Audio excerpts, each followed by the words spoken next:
Dans les États de Santa Catarina et du Paraná, au sud du Brésil, la grave détérioration du sol au cours des 2 dernières décennies n'a guère laissé de choix à de nombreux agriculteurs.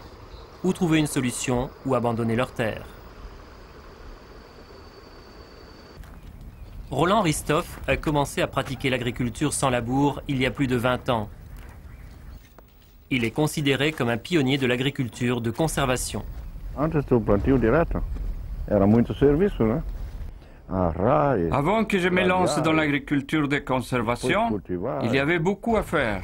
Le labourage, le herçage, les semis. Et puis l'érosion emportait toute l'eau.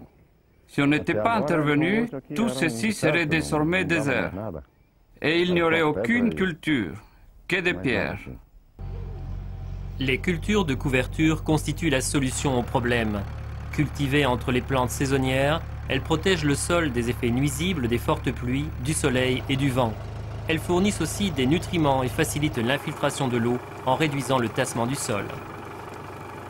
En l'associant à la production animale, Francisco Sedowski économise sur le fourrage et laisse les vaches préparer la terre pour l'ensemencement de ses prochaines cultures.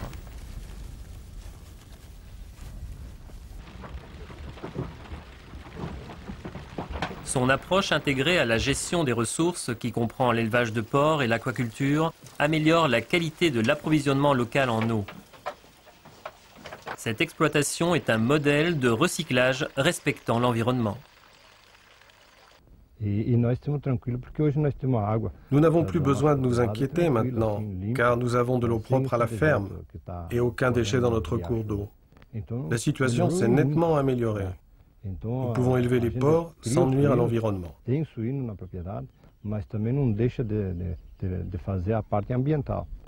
Avec les semis directs, l'agriculture de conservation demande beaucoup moins de main-d'œuvre et s'avère par conséquent plus rentable que l'agriculture traditionnelle.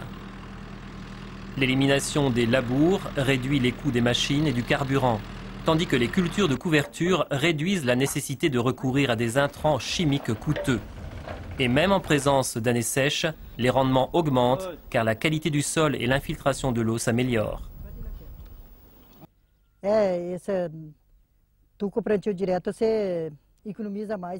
Avec l'agriculture de conservation, vous pouvez économiser de l'argent et produire davantage. Je ne connais pas les chiffres exacts, mais je crois que notre production a augmenté d'environ 30 à 40%.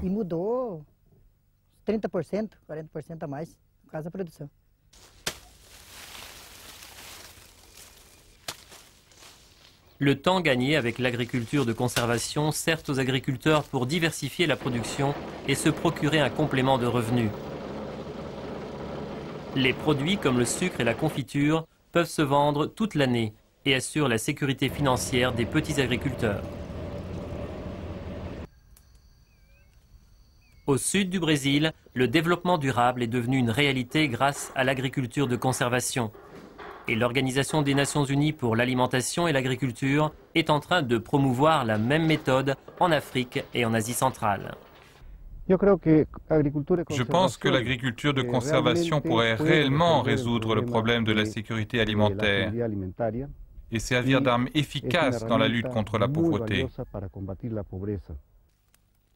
De nombreuses familles du sud du Brésil ont déjà gagné cette bataille, en exploitant au mieux les ressources naturelles et en laissant la nature suivre son cours.